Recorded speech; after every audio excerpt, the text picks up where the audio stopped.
এখন ঘড়ির কাঁটায় ওই 8টার ঘরে, তো 8টা থেকে 8:30টার মধ্যেই এখন বাজে। তো আমি একটা ঘড়িটা দেখছিলাম, ঘড়িটা হচ্ছে মানে বারান্দায়, আর আমি ঘরে পূজার সমস্ত কিছু ব্যবস্থা করছি, মানে ঠাকুর পূজা দেবো। সেই সকাল থেকে এইসব হচ্ছে জানো তো, সকাল থেকে একা হাতে আর পেরে উঠছি না। তো উঠেছি তো অনেকটা ভোরে, আর 5টার দিকে উঠেছি, 5:30টায় বহু ডিউটি গেছে, তাকে তো চা করে দিতে হয়েছে। উঠানটা বাসি উঠান ঝাড় দিয়ে গ্যাস মুছে চেঞ্জ করে তাকে চা বানিয়ে দিয়েছি। তারপর সে চলে যাওয়ার পর টুকটুক করে সমস্ত কাজ করেছি। 6টায় জল এসেছে, স্নান করেছি, তারপর তুলসী মন্দির ধুয়ে ফুল জল ধূপ দিয়েছি, তারপর ওষুধ খেয়েছি। আর ও অনেকটা বেলা হয়ে যাচ্ছে, সেই জন্য ওষুধটা খেয়ে নিয়েছি। অন্য সময় পূজা দিয়েই ওষুধটা খাই, কিন্তু আজকে কি জানি এইসব পরিষ্কার করতে করতে আমার দেরি হবে, সেই জন্য ওষুধটা খেয়ে নিয়েছি। 1 ঘন্টাও হয়ে যাবে। তো কী করছি বলো তো, এখন এই যে পরিষ্কার করছি। জানোই তো অম্বুবাচী ছিল, অম্বুবাচী মিটে গেলে সমস্ত ঠাকুর মন্দির ভালো করে পরিষ্কার করে, সমস্ত বাসনপত্র ভালো করে পরিষ্কার করে তারপরেই পূজা দিতে হয়। আর অনেক দিন ধরেই ভাবছিলাম যে সিদ্ধিদাতার এই যে মূর্তিটা ভালো করে পরিষ্কার করব। আসলে এটা অনেক বছরে, জানো তো, শাশুড়ি মা থাকতে এটা শাশুড়ি মা পূজা করতেন। তো সেহেতু আমি প্রথম যেহেতু এসেছি আমি পূজা করি, আর অনেকটা কালো কালারটা হয়ে গিয়েছিল। প্রভু আগের দিন রাত্রে বাজারে গিয়েছিল, ফুল সন্দেশ, তারপর ঠাকুরের আসন, ফল, বেলপাতা, আম, সব কিছু, শশা, সব কিছু এনে দিয়েছে। আর সাথে অগরু, দুধ, দই, ঘি, মধু, সব কিছু। দুধ না, সরি, দুধটা হচ্ছে আমি এখান থেকে আনালাম। আর দই, দই, মধু, ঘি, অগরু, এইসব কিছু এনে দিয়েছে।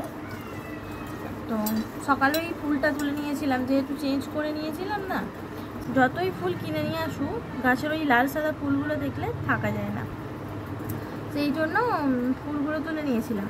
আর বৃহস্পতিবার থাকবেও না, এতদিন অম্বুবাচী ছিল, গাছে ফুল প্রচুর ছিল, এখন আর থাকবে না, তাই তুলে নিয়েছি। চলো, সিদ্ধিদাতাকে তো পরিষ্কার করলাম, এবার মা লক্ষ্মীকে একটু পরিষ্কার করে নিই, তারপর পঞ্চামৃত দিয়ে স্নান করাবো। এই যে মা লক্ষ্মীকে একটু পরিষ্কার করে নেব। দেখো তো পরিষ্কার করতে পারলাম কি না। এই যে যেরকমটা দেখিয়েছিলাম সেরকমটা কি আছে না, পরিষ্কার হয়েছে? কত পরিষ্কার হয়েছে দেখেছো?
শ্রীকৃষ্ণ গোবিন্দ হরে মুরারি, হে নাথ নারায়ণ বাসুদেবা, পিতা মাতা स्वामी सखा हमारे, पिता माता स्वामी सखा हमारे, हे नाथ नारायण বাসুদেবা। আর এই ছিল আমার বৃহস্পতিবারের শেয়ারিং। আমার মাম্মাম সোনা এখনও ঘুমাচ্ছে। আর তোমরা বলো যে ভিডিওটা কেমন হয়েছে, তোমাদের কেমন লাগলো। আর সবাই অবশ্যই পাশে থেকো আমার। আর এই যে পুজো শেষ হয়েছে, আর এইদিকে গুড়ি গুড়ি বৃষ্টি আরম্ভ হয়ে গেছে, জানি না বৃষ্টিটা হবে কি না। সবাই ভালো থেকো, আবারও দেখা হবে নতুন ভিডিওতে।